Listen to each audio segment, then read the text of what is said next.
कीर्चुलुत्तंग इंद्रजीत अरुकुंभजुकर्ण तीर के पास मुक्ति गए बंधो निततास फल होड़ी बरगाम अनूप पश्चिम दिशा द्रोणगिरि रूप गुरुदत्तादि मुनीसर जहाँ मुक्ति गए बंधो नित तहाँ बाल महाबाल मुनि दो संभार अचलापुर की दिशान तहाँ मेढ़गिरि नाम प्रधान 3.5 कौड़ी मुनि राय तिनके चरण नमोचित लाय वंशस्थल वन के डिग हो पश्चिम दिशा कुंथी गुरी सो। बंद कर लें, सभी आंख बंद कर लें और मेरे साथ कैलाश पर्वत पर पहुंचकर भगवान ऋषभदेव के चरणों में निर्वाल लाडू अर्पित करना है। सभी आंखें बंद कर लें। हम सब ओम बोलिए नहीं, उसको बंद कर दो। आंखें सर्वत्र फैल रही है और उसका प्रतिबिंब बर्फ पर पड़ रहा है। वाचिक और मानसिक स्पंदनों को निरुद्ध कर लिया है। सूक्ष्म श्वास प्रश्वास को भी निरुद्ध करके सूक्ष्म कायिक स्पंदनों को भी निरुद्ध कर लिया और पूरी तरह शैलेश अवस्था को प्राप्त कर अचल योगी हो गए। निष्प्रश के आपकी तरह इस संसार के आवागमन के चक्र से सदा सदा के लिए मुक्त हों और इस भाव से हम भगवान के चरणों में अपनी श्रद्धा का लाडू अर्पित कर रहे हैं। ओम ह्रीम माघ कृष्ण चतुर्दश्याम कैलाश पर्वते चतुर्दश दिन दिवसे योग निरोध पूर्वक मोक्ष मंगल मंडिताय श्री आदिनाथ जिनेन्द्राय नमः।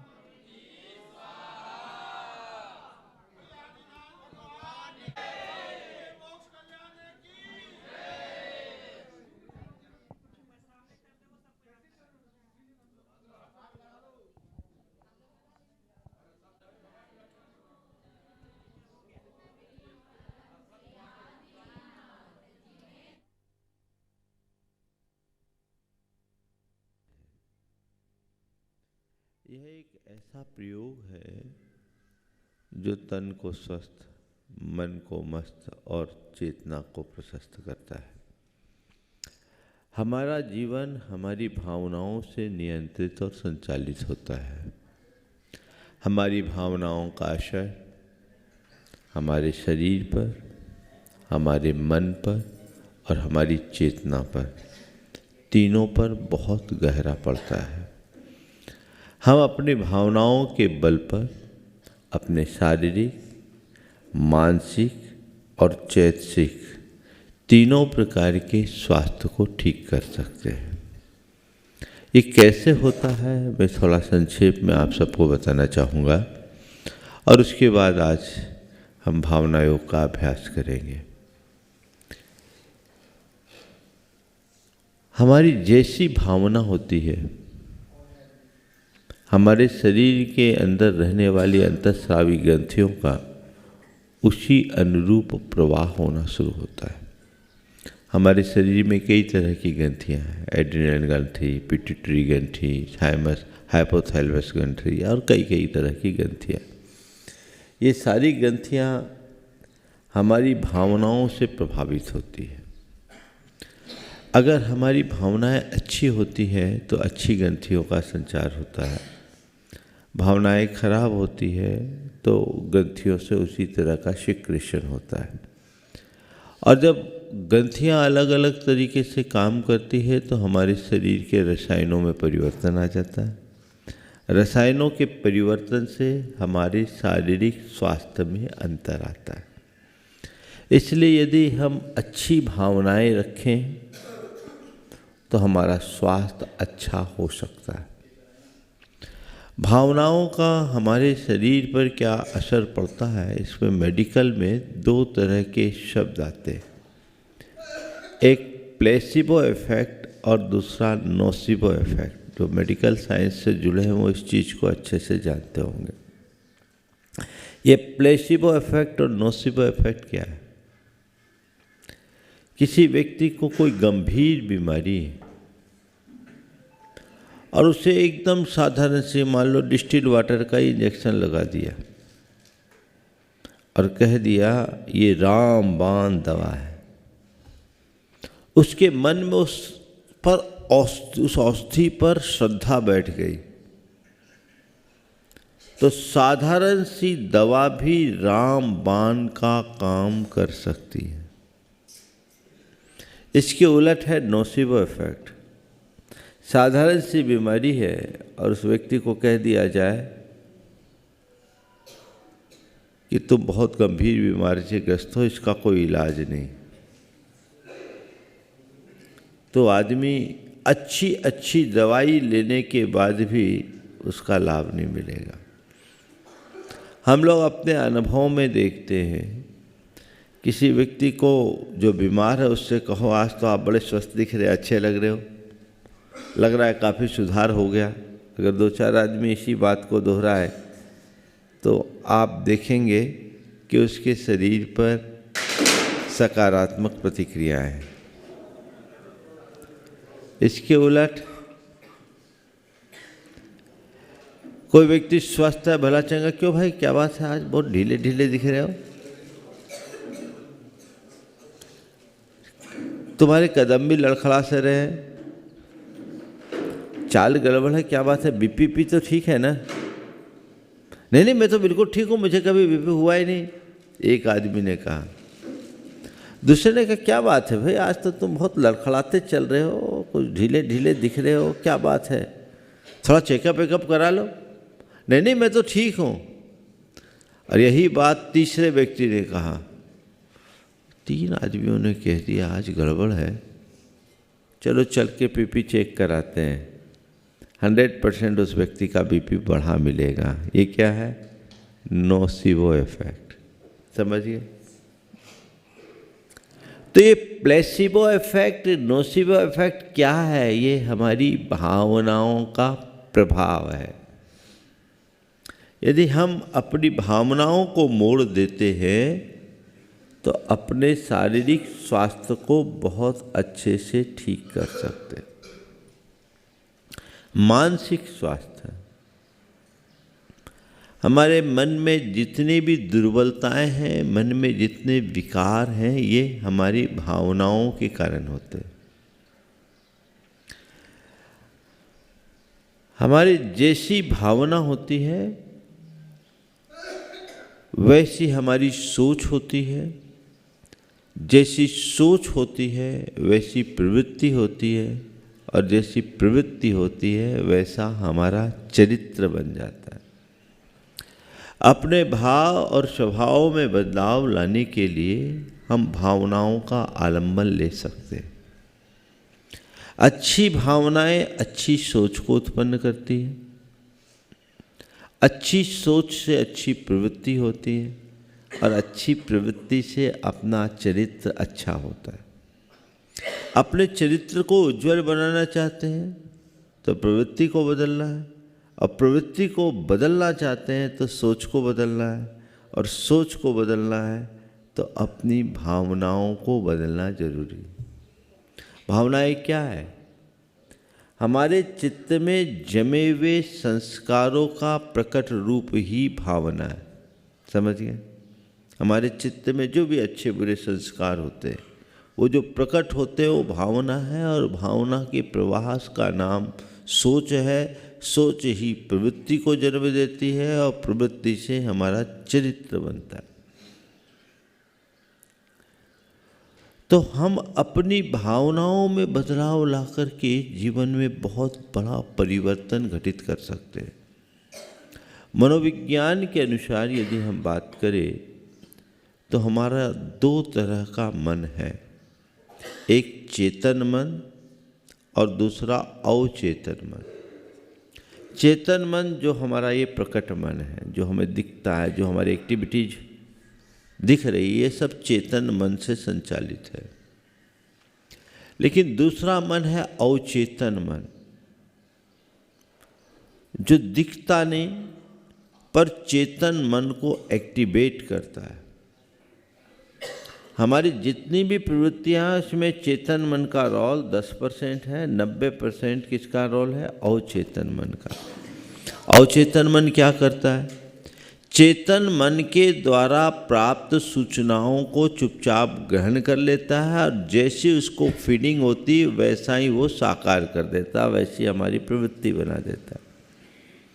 तो हम अच्छी भावनाएं भाएं जिससे हमारी सोच अच्छी हो और अच्छी सोच के बल पर हम अपने प्रवृत्ति और चरित्र में बदलाव ला सकें। आजकल एक शब्द बहुत मशहूर हुआ है, ऑटो सजेशन। ऑटो सजेशन का मतलब है आत्म सुझाव, कुछ अफर्मेशन दो, जो आप पाना चाहते हैं, जो आप होना चाहते हैं, उस तरह की कमांड्स दीजिए। बार बार बार बार बार बार एक ही बात को दोहराने से फिर वो हमारे अवचेतन मन का हिस्सा बन जाता है और हमारा चेतन मन हमसे वो काम करा लेता है। हमारी साधना में भी यही बात दोहराई गई है। भावना योग के माध्यम से कई तरह के अफर्मेशंस होते हैं जो हमारी सोच को, हमारी प्रवृत्ति को परिवर्तित कर सकता है। तो ये भावना योग से हमारे मन का बड़ा गहरा संबंध है। जिन लोगों ने आजकल तो बहुत ये सब चीज़ें चलती है, अवचेतन मन की शक्तियों आदि के बारे में, सीक्रेट्स वगैरह के बारे में पढ़ा होगा। ये मूलतः हमारे शास्त्रों की बातें हैं। मैं थोड़ा आगे बढ़ूं फिर आपसे बात करता हूं।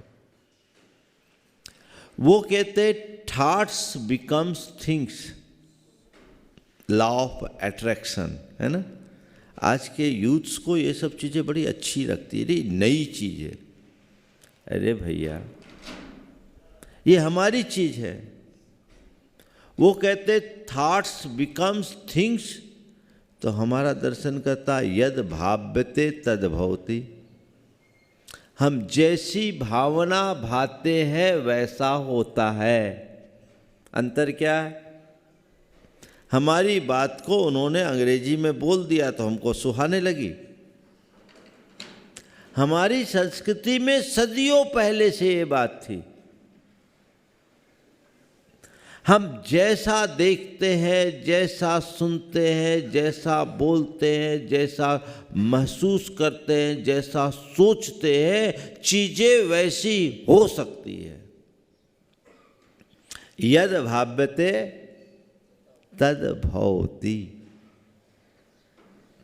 तो जो तुम पाना चाहते हो, जैसा तुम होना चाहते हो, वैसी भावना भाओ। अगर किसी को बहुत गुस्सा आता है और शांत होना चाहते हैं तो क्या कहना है? मुझे शांत रहना है, मुझे शांत रहना है, मुझे शांत रहना है। और अपने एक शांत छवि को विजुअलाइज करते हुए यदि आप बार बार बार बार इस एक वाक्य को दोहराते हो तो ये मंत्र से बढ़कर काम करेगा और मन शांत हो जाएगा। समझ गए? कोई व्यक्ति बड़ा अधीर है, हड़बड़ी है, मुझे धीरज रखना है, मुझे धीरज रखना है, मुझे धीरज रखना है। इस तरह के वाक्यों को दोहराने से बहुत फर्क पड़ता है। किसी व्यक्ति का लक्ष्य के प्रति स्थिरता नहीं है। मुझे लक्ष्य पाना है, मुझे लक्ष्य पाना है, मुझे लक्ष्य पाना है। मतलब आप जो चाहते हो वो आत्म सुझाव अपने को दीजिए, उसके वैसे सकारात्मक वाक्यों को अपने अंदर दीजिए। बहुत फर्क पड़ता है। समझ में आ रही बात? जैन साधना पूरी तरह भावनाओं पर आधारित साधना है। हमारे शास्त्रों में ऐसा लिखा गया कि तुझे परमात्मा बनना है तो तू हर पल एक ही भावना भा, मैं परमात्मा हूँ, मैं शुद्ध आत्मा हूँ। तुम भावना भाओगे तो भावना भाते भाते भाते भाते मैं शुद्ध आत्मा हूँ, मैं शुद्ध आत्मा हूँ, मैं शुद्ध आत्मा हूँ, ये भावना भाओगे तो एक दिन तुम्हारी आत्मा शुद्ध हो जाएगी। हमारा समय सार यही है। आचार्य कुंद कहते हैं, जे आद भावन मिनम निच्चु जुत्तो मुनि समाचर दी, सो सब दुख मोखम पावई अचरेन कालेन। जो मुनि नित्य उद्यत होकर मैं शुद्ध आत्मा हूँ इस प्रकार की भावना भाता है, वो शीघ्र ही सर्व दुखों से मुक्त होकर शुद्धात्मा बन जाता है। ये भावना योग का मूल बीज है। तो जिसके बल पर हम परमात्मा हो सकते हैं, उसके बल पर हमें संसार की क्या चीजें नहीं मिल सकती। मिल सकती कि नहीं मिल सकती? मिल सकती है, यदि हम वैसा प्रयास करें, वैसा अभ्यास करें। समझ गए? तो ये भावना योग है। और इन्हीं सब बातों को देखते हुए जब मैंने समय सार आदि ग्रंथों को इस नज़रिए से पढ़ा और फिर उसके बाद मैंने जैन साधना में जैन मुनि की चर्या को देखा, तो उसके आधार पर भावना योग को डिजाइन किया। भावना योग के 4 चरण हैं। प्रार्थना,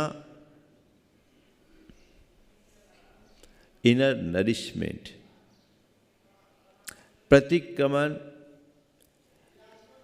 इनर क्लीनिंग, प्रत्याख्यान, इनर रेजोल्यूशन और सामायिक यानी इनर रिफ्लेक्शन।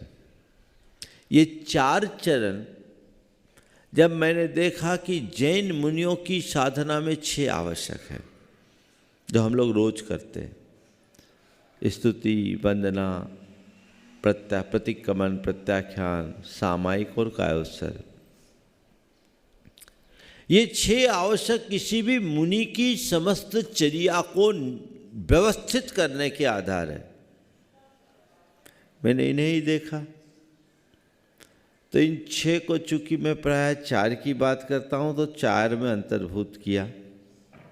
स्तुति और वंदना दोनों को प्रार्थना में, प्रतिक्रमण अपने द्वारा किए गए दोषों के शोधन का नाम है, प्रत्याख्यान भावी जीवन को उज्जवल बनाने का संकल्प है और सामायिक यानी आत्मलीनता है। हम जो अभी भावना योग करेंगे उनमें यही 4 चरण होंगे, जिसमें हम सबसे पहले प्रार्थना करेंगे। प्रार्थना स्वयं को सहज, शांत, सकारात्मक और स्वस्थ बनाने का संकल्प। ये कामना जब हम करें अपने प्रभु की साक्षी में, तो प्रार्थना हमारे जीवन में बहुत बड़ा बदलाव घटित कर सकती है। प्रतिक्रमण का मतलब होता है किए गए दोषों का शोधन, निराकरण, अपने मन की गांठों को खोलना, जो दूसरे चरण में करेंगे। और प्रत्याख्यान, हम अपना आगामी जीवन जैसा चाहते हैं तो भावी जीवन को उज्जवल बनाने का कुछ संकल्प। और फिर उसके बाद अपनी आत्मा में स्थिरता, ये भावना योग है। हम ओंकार की नाद से शुरू करेंगे और सोहम में इसका अंत करेंगे। सोहम हमारी बड़ी प्राचीन साधना है। सोहम शब्द हम जैनों का है। आचार्य पूज्यपाद ने 6वीं शताब्दी में सोहम के बारे में बताते हुए कहा, सोहम इत्यात्म संस्कारात् तस्मिन् भावनया पुनः तत्रैव दृढ़ संस्कारात् लभते ही आत्मनि स्थितिम। मैं सो हम स अहम, मेरे भीतर का जो शुद्ध आत्म तत्व है वही मैं हूँ। इस प्रकार के संस्कार को जिसने प्राप्त कर लिया और जिसकी भावना उसी में लीन है, वही अपनी आत्मा में स्थिरता को प्राप्त कर सकता है। समझ गए? तो ये भावना योग का मूल आधार है। मैं समझता हूँ संक्षेप में आप लोगों ने इसे अच्छे से जान लिया होगा। इस पर विस्तार से अनेक बार मैंने चर्चा की है, जो आपको प्रमाणिक ऐप अथवा YouTube पर मिल जाएगा। आप उसे सुन करके और भावना योग संबंधी जानकारी और अपनी दृढ़ता को बढ़ा सकते हैं। चूँकि समय काफ़ी हो गया है, इसलिए हम आज सीधे भावना योग पर आते हैं। भावना योग के क्रम में हम ऊर्जा प्रवाह भी कराते हैं। ऊर्जा प्रवाह इस संसार में ऊर्जा का पिंड है, ये पूरा ब्रह्मांड ऊर्जा का पिंड है और हम अपनी भावनाओं के बल पर ब्रह्मांड की सकारात्मक ऊर्जा को अपनी ओर आकर्षित कर सकते हैं और उससे अपने शारीरिक मानसिक स्वास्थ्य को ठीक कर सकते हैं। तो जिस समय मैं बीच के क्रम में बोलूँगा, इस ब्रह्मांड की समस्त सकारात्मक शक्तियाँ घनीभूत होकर मेरे भीतर प्रवेश करे, तो आप थोड़ा एक बार स्क्रीन की तरफ देख लीजिए। लाइट बंद करें तो शायद अच्छे से स्क्रीन दिखेगी।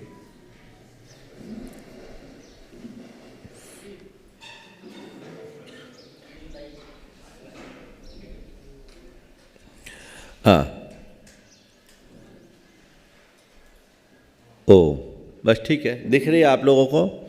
आपको ये देखना है कि ब्रह्मांड की सारी शक्तियाँ घनीभूत होकर, स्क्रीन देखिए, बादल के दल की तरह ऐसे इकट्ठी हो गई और आपको ये अनुभव करना है, ऐसा महसूस करना है कि ब्रह्मांड की ये सारी शक्ति घनीभूत होकर, ये देखिए सीधे एक धार मेरे सिर पर पड़ रही है।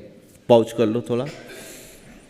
इस प्रकार से ऊर्जा की ये धारा मेरे सिर पर गिर रही है। आपको ऐसा महसूस करना अपनी धारणा के बल पर, और ये धार पूरे शरीर को भिगो रही है, ऊपर से मुझ पर बरस रही है। ये धारा निरंतर बह रही है और फिर महसूस करना है कि ये धार मेरे रोमकूप के माध्यम से मेरे मस्तिष्क के भीतर से प्रवेश कर रही है।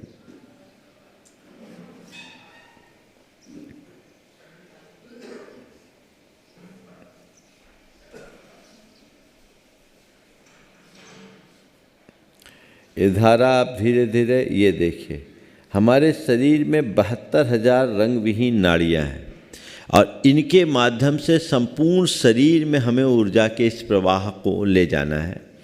शरीर के प्रत्येक अंग प्रत्यंग में, एक एक ऑर्गन्स में इस धारा को हमें ले जाना है।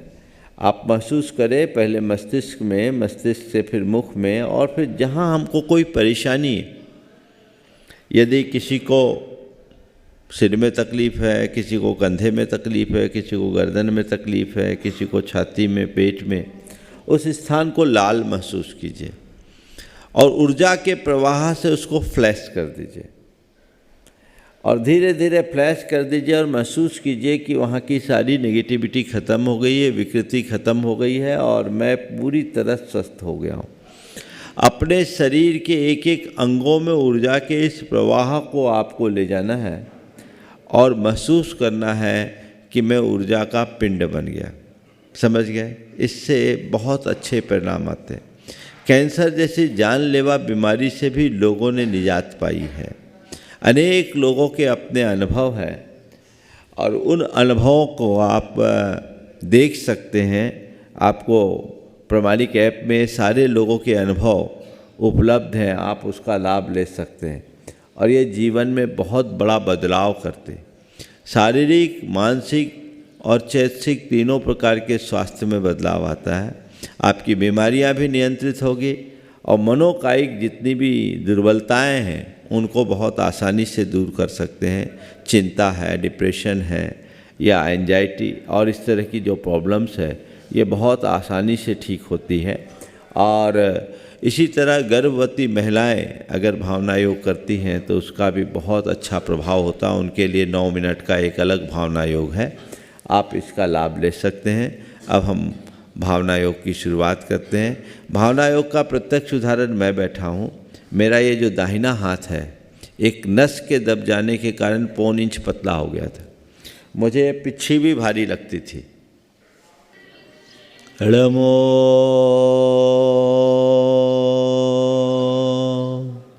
अरिहंताणं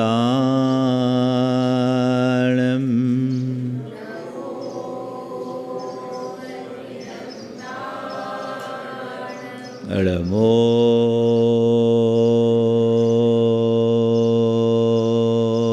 सिद्धाणं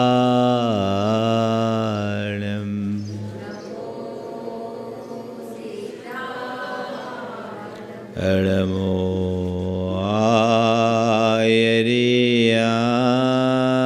आयर्याणं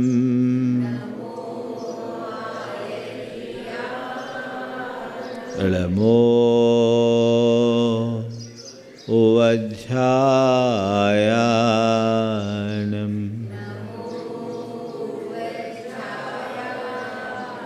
नमो लोये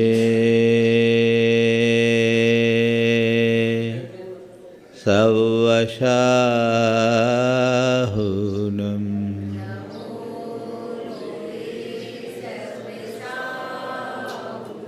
एसो पंच हड़मोयारो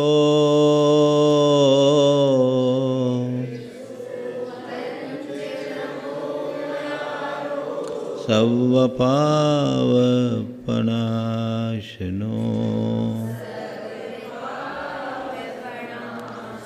मंगलार्यं च सर्वेसिं परमं होई मंगलम। जय बोलो आदि ब्रह्मा श्री आदिनाथ भगवान की, अहिंसा परमो धर्म की, परम पूज्य आचार्य गुरुवर श्री विद्यासागर जी महाराज की।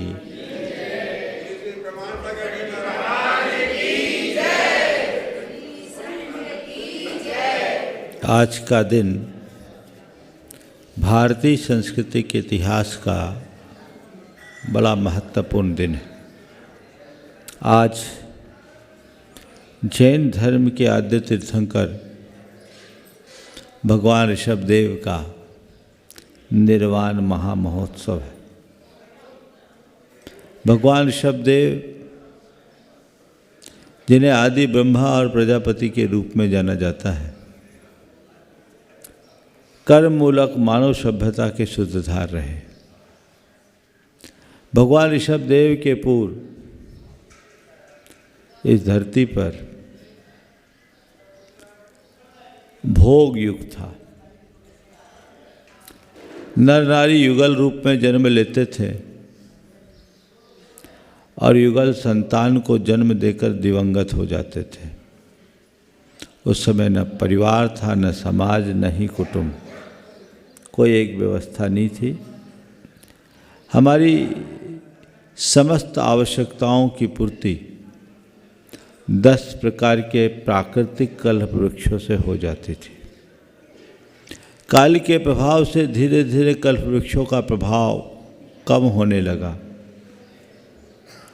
और मनुष्यों की आवश्यकताओं की पूर्ति में बाधा होने लगी। उस समय जब मनुष्य आपस में लड़ने लगे तो क्रमशः 14 कुलकर उत्पन्न हुए, जो उस समय उत्पन्न होने वाले प्राकृतिक परिवर्तन से चकित और चिंतित मानव समाज को मार्गदर्शन दिए। अंतिम कुलकर नाभि राय के संतान के रूप में भगवान ऋषभदेव हुए। भगवान ऋषभदेव के काल में कल्प वृक्ष पूरी तरह से समाप्त हो गए। प्राकृतिक रूप से उगे हुए फसल भी नष्ट होने लगी और जनता त्राही त्राही करने लगी। तब सारी प्रजा भगवान ऋषभदेव के समक्ष गई और उन्होंने असी मसी कृषि, विद्या, वाणिज्य और शिल्प रूप 6 कर्मों का उपदेश देकर हमारे जीवन के निर्वाह का मंत्र दिया। वे कृषि प्रधान युग के पुरस्कर्ता बने। उनका उपदेश रहा कि अपने जीवन के निर्वाह के लिए कर्म करो। अब कर्म युग आ गया है। बिना कर्म किए मनुष्य का जीवन आगे नहीं बढ़ सकता और जीवन को आगे बढ़ाने के लिए, जीवन के निर्वाह के लिए उन्होंने 6 कर्मों का उपदेश दिया। अशी यानी रक्षा के लिए तत्पर, तलवार के माध्यम से अपना काम करो। मशी यानी लिखा पढ़ी का काम। कृषि अर्थात खेती। विद्या टेक्नोलॉजी। वाणिज्य व्यापार। और शिल्प जितने आर्ट और स्कल्पचर्स है, इनकी शिक्षा भगवान ऋषभदेव ने दी। भगवान ऋषभदेव के भरत और बाहुबली के 2 प्रमुख सहित 100 पुत्र थे और ब्राह्मी और सुंदरी नाम की 2 कन्याएं थीं। उन्होंने भरत आदि अपने 100 पुत्रों के माध्यम से हमें अस्त्र शस्त्र की विद्या का ज्ञान दिया और 2 पुत्रियां ब्राह्मी और सुंदरी को अक्षर और अंक विद्या का ज्ञान देकर हम सबके लिए मार्ग प्रशस्त किया। आज ब्राह्मी लिपि भगवान ऋषभदेव की ज्येष्ठ पुत्री ब्राह्मी के नाम से प्रचलित है। अक्षर और अंक दोनों का ज्ञान भगवान ऋषभदेव के माध्यम से हम सबको मिला। तो भगवान ऋषभदेव का व्यक्तित्व बहुत महान था। उन्होंने हमें हमारे जीवन के निर्वाह का, निर्माण का और निर्वाण का तीनों मार्ग बताए। जब हमारे जीवन के गुजारे की बात आई तो उन्होंने सबसे पहले हमारे जीविकोपार्जन के लिए 6 कर्म का उपदेश दिया और ये कहा इस 6 कर्म के माध्यम से अपने जीवन का गुजारा किया जा सकता है, निर्वाह किया जा सकता है। लेकिन एक बात सदैव ध्यान रखने की है कि जीवन का निर्वाह जीवन का मूल मकसद नहीं है। निर्वाह तो पशु पक्षी भी कर लेते हैं। जैसे हम खा पीकर अपना जीवन गुजारते हैं, वैसे ही पशु पक्षी भी अपना जीवन किसी तरह से गुजार लेते हैं। मनुष्य का जीवन निर्वाह के लिए नहीं हुआ है, मनुष्य का जीवन निर्माण के लिए हुआ है। तीनों शब्द को ध्यान में रखें, निर्वाह, निर्माण और निर्वाण। निर्वाह पशुता है। केवल अपने निर्वाह की बात सोचना एक प्रकार की पशुता है। पशु पक्षी जिस तरह से अपना निर्वाह करते, आप भी अपना निर्वाह कर लिए। मनुष्य जीवन पाकर के केवल गुजारे में ही सब कुछ खत्म कर दिया तो मनुष्य जीवन से कुछ भी हासिल नहीं हुआ। निर्माण मानवीय मूल्यों की प्रतिष्ठा करना, मनुष्य जीवन पाकर के मानवीय मूल्यों से जुड़ना। निर्वाह केवल अपने गुजारे की बात है और निर्माण अपने साथ औरों के हितों की रक्षा की बात है। भगवान ऋषभदेव ने अपने हितों के साथ औरों के हितों की पूर्ति करने का मार्ग बताते हुए हमारे जीवन के निर्माण का पथ बताया और उन्होंने पूरी की पूरी वसुंधरा को 52 महाजनपदों में विभक्त करके एक राज्य व्यवस्था दी, एक पूरी की पूरी नागरिक व्यवस्था दी, जिससे सभी जीवन मूल्यों की प्रतिष्ठा होती है। वो मानवीय मूल्य हम सबको भगवान ऋषभदेव के माध्यम से मिले और वो हमारे जीवन के निर्माण का आधार बनकर आगे चली।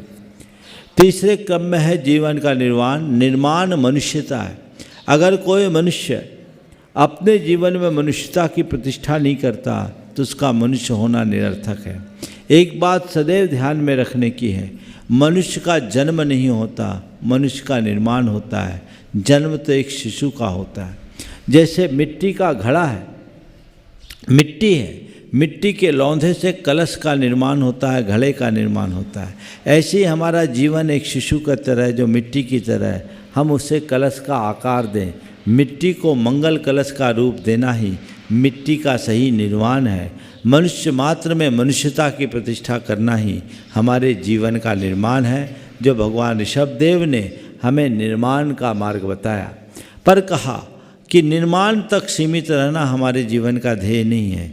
मनुष्य पशुता से ऊपर उठकर मनुष्यता को प्राप्त करना जीवन का निर्माण है, लेकिन मनुष्यता से ऊपर उठकर भगवत्ता को प्राप्त कर लेना जीवन का निर्वाण है। उन्होंने निर्वाण का मार्ग बताया। उन्होंने 84 लाख पूर्व तक उनकी आयु थी और 83 लाख पूर्व तक उन्होंने राज संचालन किया। अपने जीवन के अंतिम 1 लाख पूर्व की आयु शेष रहने पर उन्हें वैराग हुआ। नीलांजना नाम के नृत्यांगना के नृत्य को देखते हुए उन्हें जीवन की नश्वरता का भान हुआ और उन्होंने राजपाट वैभव सब का परित्याग कर वनवास को अंगीकार किया। 1000 वर्ष तक उन्होंने कठोर तपस्या की, अपनी आत्मा का अंतर मंथन किया और 1000 वर्ष की तपस्या करने के बाद उन्हें केवल ज्ञान हुआ और केवल ज्ञान के उपरांत संपूर्ण आर्यावर्त में उन्होंने धर्म का प्रवर्तन किया, लोगों को धर्म का मार्ग बताया और अपने जीवन के अंतिम पलों में कैलाश पर्वत पर जाकर माघ बदी चतुर्दशी के दिन आज की ही तिथि में उन्होंने परम निर्वाण को प्राप्त किया। ये भगवान महावीर ऋषभदेव के व्यक्तित्व की बात है। भगवान ऋषभदेव का व्यक्तित्व बहुत महान था। वे एक असाधारण महापुरुष के रूप में भारत में प्रतिष्ठित हुए। वे जैन धर्म के प्रवर्तक तो थे ही, पर वैदिक ऋषियों ने भी उन्हें बहुत सम्मान दिया। वेदों और पुराणों में भगवान ऋषभदेव का अनेक स्थलों पर उल्लेख उनकी इसी महानता का द्योतक है। आप सबको सुनकर के आश्चर्य भी होगा कि भगवान ऋषभदेव का केवल ऋग्वेद की 141 ऋचाओं में उल्लेख है, स्तुति परक उल्लेख।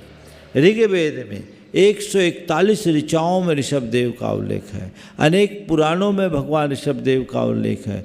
भागवत में उन्हें एक अवतार के रूप में मान्य किया गया और एक ऐसा कहा गया है कि वैदिक परंपरा में 68 तीर्थ है। उन 68 तीर्थों की वंदना का जो फल मिलता है वो आदिनाथ भगवान के स्मरण मात्र से हो जाता है।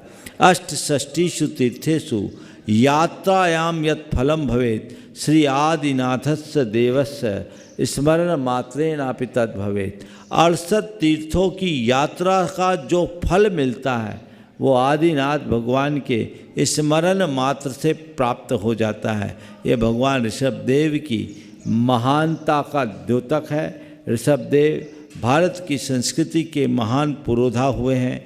जैन धर्म के उन्नायक प्रथम तीर्थंकर के रूप में प्रवर्तित हुए हैं। आज हम भगवान ऋषभदेव का निर्वाण महामहोत्सव को आयोजित कर रहे हैं। ऐसे मौके पर हमें आदि पुराण भगवान ऋषभदेव के चरित्र का पूरा वर्णन करता है। सभी को चाहिए कि वे आदि पुराण को पढ़े और आदि पुराण में प्रतिपादित तथ्यों को देखकर समझ सके कि ऋषभदेव कालीन भारत कैसा था और इस भारत के निर्माण में भगवान ऋषभदेव का कितना महत्वपूर्ण योगदान है। तो ये भारत की संस्कृति में भगवान ऋषभदेव का बहुत ही महत्वपूर्ण स्थान है। ऐसे भगवान ऋषभदेव के निर्वाण महोत्सव के अवसर पर उनके चरणों में हम वंदना अर्पित करें। और आज समस्त जैन समाज से मैं कहूँगा कि ऋषभदेव भगवान के व्यक्तित्व कृतित्व को न केवल खुद जाने, औरों को भी इसे जनाने की कोशिश करें, ताकि वे एक ऐतिहासिक पुरुष के रूप में प्रतिष्ठापित हों और जैन धर्म की कड़ी से जुड़ सके। इतना ही कहकर आज मैं यहाँ पर विराम लूँगा। आज आप लोगों ने भावना योग किया, उसका लाभ लिया। चूँकि ऋषभदेव जयंती अभी बहुत उल्लास के साथ कुनकुरी वालों ने भगवान ऋषभदेव का निर्वाण महामहोत्सव मनाया। ये महोत्सव मनाने की परंपरा पूरे देश में निरंतर बनी रहनी चाहिए, ताकि लोग भगवान ऋषभदेव को जान सके और उनसे जैन धर्म की प्राचीनता को पहचान सके। यहीं पर विराम। बोलिए परम पूज्य आचार्य गुरुवर श्री विद्यासागर जी महाराज। में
नगर में आए,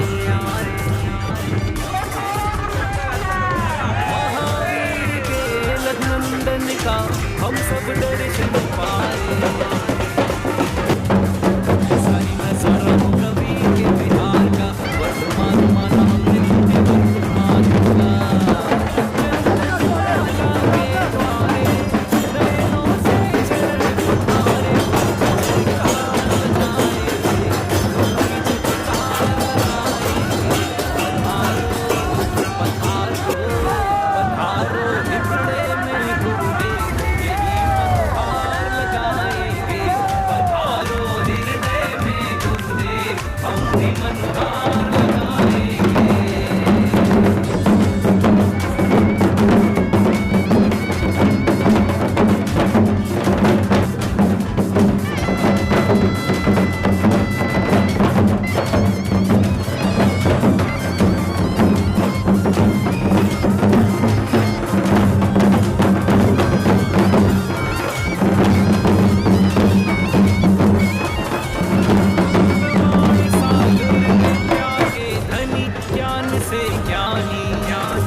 समाधान का, चिरवाणी में सार छुपा है जीवन के कल्याण का।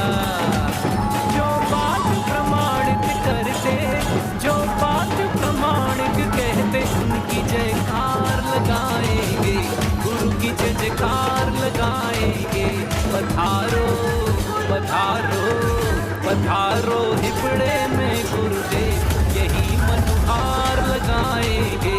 पधारो हृदय में गुरुदेव, हम भी मनोहार लगाएंगे।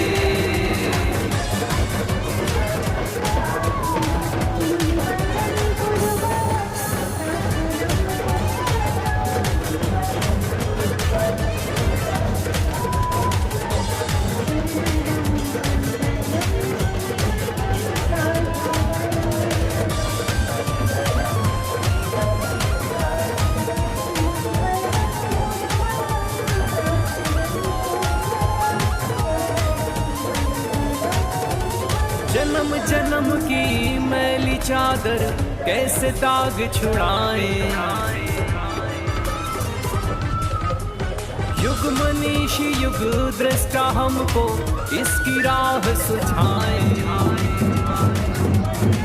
प्रमाण सागर गुरुवर हम तारे, विनती करते हम सारे, गुरुवर हम तेरे सहारे। गुरु की जयकार लगाएंगे, गुरु की जयकार लगाएंगे।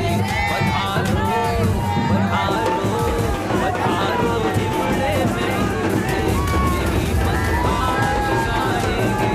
पधारो हृदय में।